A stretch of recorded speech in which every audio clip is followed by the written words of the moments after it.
Hi friends, code படத்துக்காக ஒரு வழியா வெங்கட் பிரபு அவர்கள் இன்டர்வியூ கொடுக்க ஸ்டார்ட் பண்ணிட்டாரு. அதாவது மலேசியாவில் கிறிஷ் அவர்களோட கான்செப்டுக்காக போனப்போ அங்க கோட் ஸ்பெஷலா இன்டர்வியூ கொடுத்திருக்காரு போல. அந்த இன்டர்வியூவோட போட்டோஸ்லாம் ட்ரெண்ட் ஆயிட்டு இருக்கு. சீக்கிரமே அந்த இன்டர்வியூ ரிலீஸ் பண்ணுவாங்கன்னு நினைக்கிறேன். தென் கோட் ப்ரொமோஷன்ல இருக்கும்போது யாரோ ஒரு அஜித் அவர்களோட ஃபேன் குட் பேட் அகலி டிஷர்ட்டை கிஃப்டா கொடுத்திருக்காரு. பட் பின்னாடி தளபதி போஸ்டர் அண்ட் முன்னாடி அஜித் அவர்களோட டிஷர்ட்னு பார்க்க நல்லா தான் இருக்கு. இந்த இன்டர்வியூஸ்ல கோட் பத்தி என்ன இன்ட்ரெஸ்டிங்கா ஷேர் பண்ணிருக்காருன்னு சொல்லிட்டு வெயிட் பண்ணி பார்க்கலாம். அண்ட் எப்படியும் சென்னை ரிட்டர்ன் வந்த உடனே இங்க இருக்கிற மீடியா சேனல்ஸ்க்கும் இன்டர்வியூ கொடுக்க ஆரம்பிச்சிருவாரு. அண்ட் இன்னொரு பக்கம் கியூட்டான தளபதியோட ஆஃப்லைன் போட்டோஸ் வந்திருக்கு.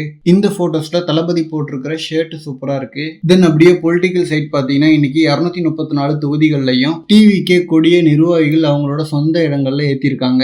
அண்ட் சில பொது இடங்கள்லயும் அனுமதி வாங்கிட்டு ஏத்திருக்காங்க.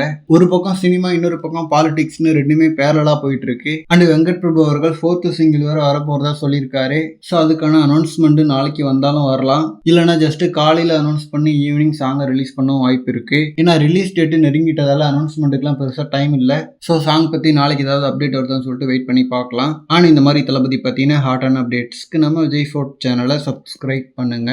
தேங்க்யூ.